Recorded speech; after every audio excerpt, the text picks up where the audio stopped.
मालिक और माँ, एम फॉर मालिक और एम फॉर माँ। माँ माँ बोले तो कितना वर्ड जो है माँ बोल आ, मालिक, मालिक और माली और माँ, ये तीन जो शब्द है ना सर, किसी को रक्षा करने के लिए होता है। जिसे माँ जो होती है उसकी दशा कैसी होती है, 9 महीना अपना पेट में रखती है, लोड लेके चलती है, तकलीफ झेलती है, और 10 महीना में अपने बच्चों को गर्भाशय से बाहर लेके आती है। और 120 हड्डियां, 108 हड्डियां जितना तोड़ने पे आदमी को दर्द होता है ना, इसे मारते हैं, एक हड्डी को तोड़ने में कितनी दर्द होती है, उतना दर्द 20 हड्डियों को तोड़ने के बराबर दर्द होती है जब बच्चा बाहर आता है। तो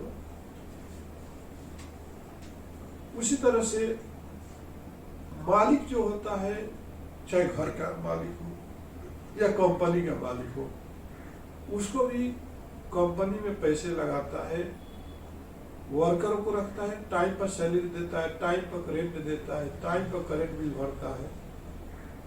20 हड्डियों को तोड़ने के बराबर भी उसको भी दर्द होता है, लेकिन वो दर्द को कोई समझता है क्या?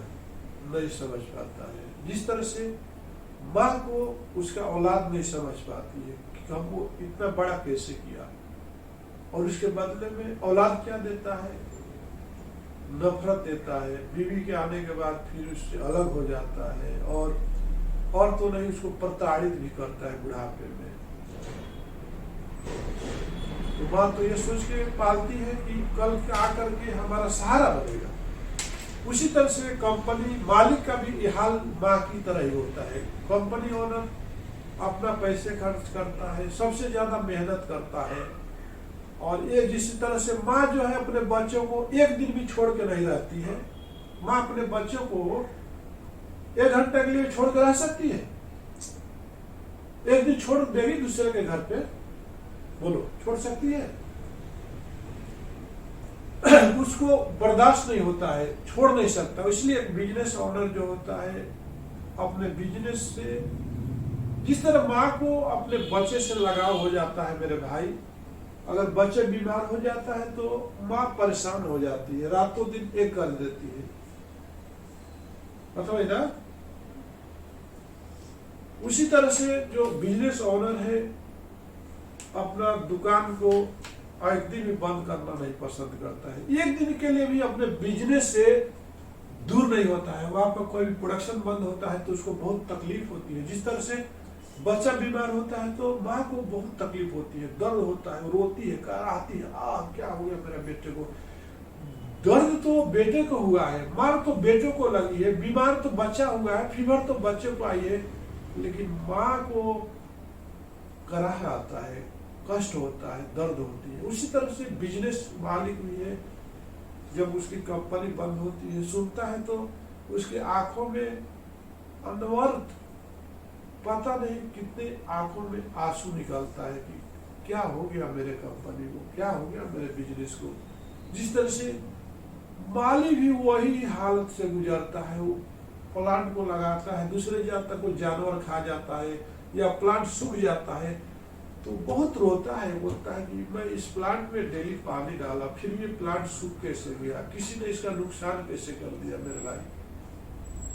तो आपने देखा कि मालिक, माली और माँ, ये तीनों शब्द भाई, तीनों की दशा जो है सेम है, दयनीय है, लाचार है, बोलते हैं ना लाचार, मजबूर। इस संसार में तीन ही लोग तो मजबूर है।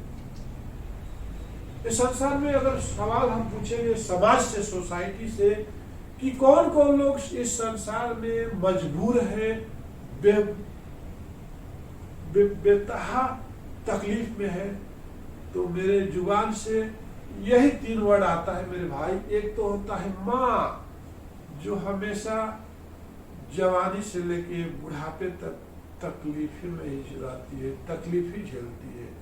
उसको कभी सुख नहीं मिलता है। दूसरा जो मैं बोलना चाहूंगा कि मालिक, जो कंपनी का मालिक हो या घर का मालिक हो या ऑर्गेनाइजेशन का मालिक हो, कभी उसको सुख नहीं मिलता है यार, क्योंकि उसके ऊपर बहुत सारी जिम्मेदारियां होती है। कभी भी उसके चेहरे पर कभी खुशी नहीं होती, कोई पार्टी एंजॉय नहीं कर पाता है। हमेशा एक एक लकीरें उसकी लाट जो है ना, ये जो ललाट है, एक एक लकीरें और डे बाय डे बढ़ती जाती है। आंखों के नीचे जो है कलापन बढ़ते जाता है कि बहुत तो तकलीफ में रहता है। उसी तरह से माली भी है, अपने फुलवारी को लेकर, अपने गार्डन को लेकर के हमेशा तकलीफ में रहता है, कोशिश करता है कि इसमें पानी डालो, इसका खुदाई करो। वही हाल सबका है। तो आखिर इस दुविधा से बचाएगा क्यों, और ना ही कोई बचा पाया है। माँ के की तकलीफ से किसी बेटा ने बचाया नहीं है। माँ के तकलीफ को कि कोई भी बेटा आज तक दूर नहीं कर पाया है। मालिक के कष्ट तकलीफ को कोई भी वर्कर, कोई भी स्टाफ आज तक समझ नहीं पाया है। और उसी तरह से मालिक का भी तकलीफ को कोई भी यूजर जो है समझ नहीं पाया है। तो मेरे दोस्त, जरूरत है आज उस माँ को थोड़ा खुशी देने की, जरूरत है उस मालिक को थोड़ा सुकून देने की, और जरूरत है उस कंपनी के मालिक को, उस ऑर्गेनाइजेशन के मालिक को थोड़ा सा सुकून देने की। इसी के साथ मैं मिथिलेश चौधरी आपसे विदा लेता हूँ। नमस्कार।